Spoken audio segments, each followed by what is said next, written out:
আসসালামু আলাইকুম। ফ্রিল্যান্সিং শব্দটার সাথে পরিচিত নেই এমন মানুষ খুঁজে পাওয়া কঠিন। আপনিও হয়তো কখনো না কখনো ভেবেছেন যে আপনিও ফ্রিল্যান্সিং করবেন। তো আসলে ফ্রিল্যান্সিং করে কি অর্থ উপার্জন করা যায়? এই বিষয়ে একটা সঠিক গাইডলাইন পেতে যাচ্ছেন আপনারা। তো চলুন মূল ভিডিওটি শুরু করা যাক।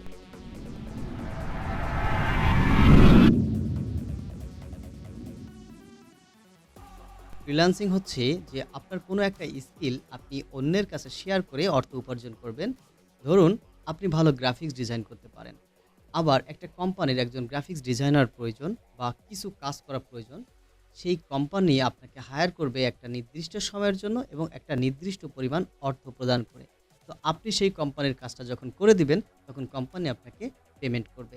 দ্যাট মিনস হচ্ছে ফ্রিল্যান্সিং।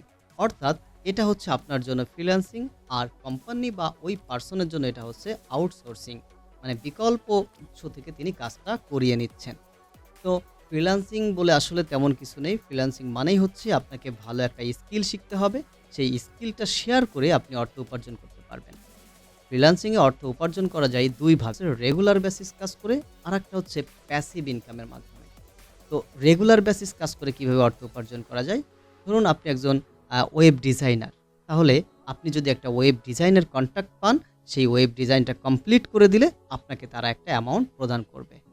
অথবা আপনি একজন গ্রাফিক্স ডিজাইনার, আপনি গ্রাফিক্স ডিজাইনের কিছু কাজ পেলেন, সেই কাজগুলো আপনি যখন করে দিবেন, বায়ার আপনাকে পেমেন্ট করবে।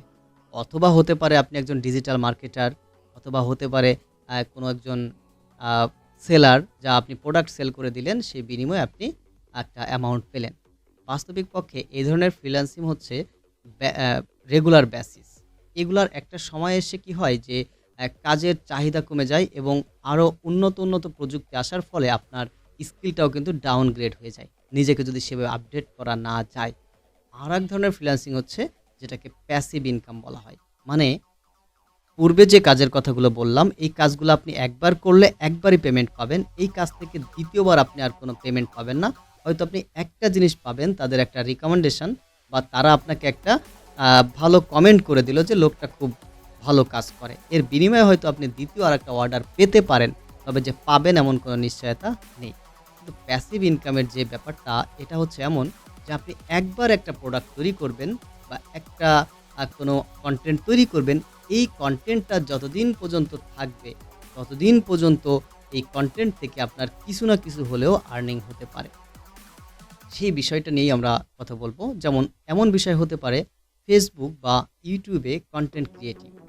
এই কনটেন্ট ক্রিয়েটিং এর সবথেকে জটিলতা যেটা, সেটা হচ্ছে যে কি টপিকের উপরে কনটেন্ট তৈরি করব, আর এই কনটেন্টের সোর্স গুলা কি হবে?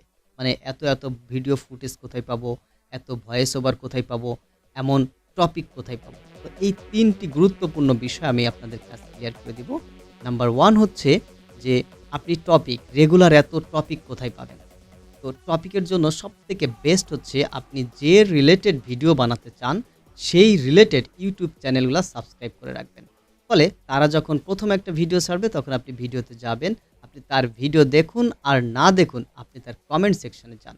কমেন্ট সেকশনে গেলে আপনি দেখবেন যে আ অডিয়েন্স কি ধরনের ভিডিও চাচ্ছে, অর্থাৎ নেক্সট এ তার কাছে কি ধরনের ভিডিও আশা করছে, আপনি সেখান থেকে টপিক চয়েস করে ভিডিও তৈরি করতে পারবেন।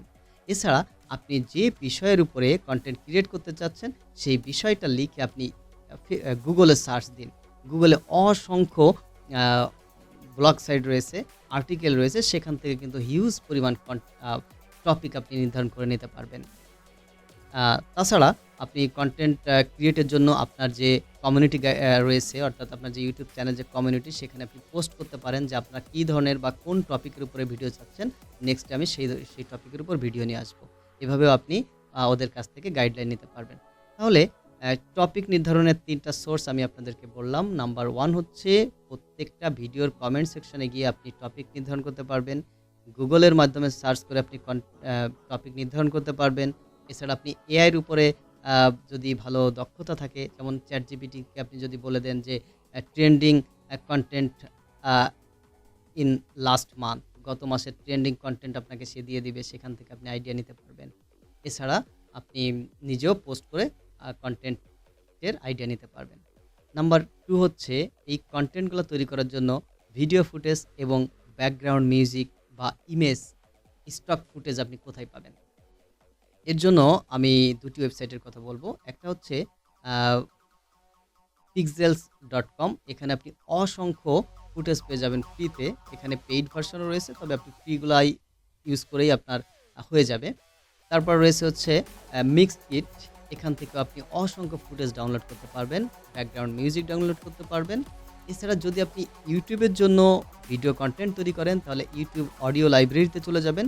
ইউটিউব অডিও লাইব্রেরিতে কপিরাইট ফ্রি মিউজিক রয়েছে। সেখান থেকে আপনি কপিরাইট ফ্রি মিউজিক ডাউনলোড করে এটা আপনি ইউটিউবে পোস্ট করবেন। ঠিক একইভাবে ফেসবুকের জন্য যারা কনটেন্ট ক্রিয়েট করবেন, ফেসবুকে রয়েছে ফেসবুকের আ অডিও লাইব্রেরি রয়েছে। সেখান থেকে আপনি মানে মেটা অডিও লাইব্রেরি রয়েছে। সেখান থেকে আপনি অডিও ডাউনলোড করে ব্যাকগ্রাউন্ড হিসেবে ব্যবহার করতে পারবেন। এছাড়া যদি কোনো ভিডিও থেকে আপনি ১৩-১৪ সেকেন্ডের নিচে আ রেকর্ড করে রাখেন বা কেটে নেন, তাহলে সেই ভিডিওতেও কিন্তু কপিরাইট আসে না। আর আপনি যে টপিকের উপর ভিডিও বানাতে চাচ্ছেন, সেই টপিকের অসংখ্য ফ্রি আ ফুটেজ ইন্টারনেট জগতে রয়েছে। সেখান থেকে আপনি ডাউনলোড করে আপনি আ ভিডিও এডিটরের মাধ্যমে এই কনটেন্ট তৈরি করতে পারবেন। ১ম অবস্থায় হয়তো আপনার কনটেন্টগুলো আপনার নিজেরই ভালো লাগবে না। কারণ আপনি একজন প্রফেশনাল না। আপনি ভিডিওটা তৈরি করার পর আপনি একটা প্রফেশনাল আ কনটেন্ট ক্রিয়েটরের সাথে আপনি এটা মেলাতে যাবেন। কিন্তু বাস্তবিক পক্ষে আপনি যদি দেখেন যে এই কনটেন্ট ক্রিয়েটর ১ম দিকে কি ধরনের কনটেন্ট তৈরি করেছিল, তো সেক্ষেত্রে দেখবেন যে আপনি যে কনটেন্টটা তৈরি করেছেন তার থেকে অনেক নিম্নমানের ছিল। সো আপনার কনটেন্ট কেমন হলো এটা কোনো বিষয় না। আপনি যে ধরনের কনটেন্ট তৈরি করুন না কেন, সেই ধরনের কনটেন্ট ভিউ হবেই। কারণ সেই ধরনের কনটেন্ট দেখার জন্য কিন্তু মানুষ রয়েছে। কারণ ইন্টারনেটে এমন কোনো আম টপিক নেই যে টপিকের উপরে সার্চ দেয়া হয় না বা যে টপিকের উপরে মানুষ কনটেন্ট বা ভিডিও দেখে না। সো আপনি যে কনটেন্টের উপরে যে মানের ভিডিও তৈরি করেন না কেন, সেই কনটেন্ট বা সেই মানের ভিডিওর উপরেও আপনি ভিউ পাবেন। তবে এই ভিউ থেকে আপনি অনেক কিছু শিখতে পারবেন যে আপনার ভিডিওটা কোন দিক দিয়ে যদি আপনি ডেভেলপ করেন, তাহলে আপনার অডিয়েন্স বাড়বে। সুতরাং যারা কনটেন্ট ক্রিয়েটিং প্ল্যাটফর্মে আসতে চান, তারা আরও কিছু ভিডিও দেখুন। সেখান থেকে আপনি ডিসাইড করুন যে কোন কনটেন্টের উপরে আপনি কাজ করবেন এবং সেটা নিয়ে কাজ শুরু করে দেন। ইনশাআল্লাহ সফলতা আসবেই। আগামী ৩ থেকে ৬ মাস সময় আপনি প্রতিদিন ১ ঘন্টা করে ইনভেস্ট করুন। হয়তো এই ৩ মাস বা ৬ মাস সময় যদি একটা টিউশনি করাতেন, মাসে ২ থেকে ৩,০০০ বা ৫,০০০ টাকা পেতেন। আপনি ৬ মাসে হয়তো দেখা যাচ্ছে ৩,০০০ করে ৩, ৬, ১৮,০০০ টাকা পাচ্ছেন। তো ৬ মাস যদি আপনি ১ ঘন্টা করে এখানে সময় দেন, তখন দেখবেন যে হয়তো প্রতি মাসেই আপনার ১৮,০০০ টাকা করে আসবে। সো সকলকে ধন্যবাদ জানিয়ে শেষ করছি।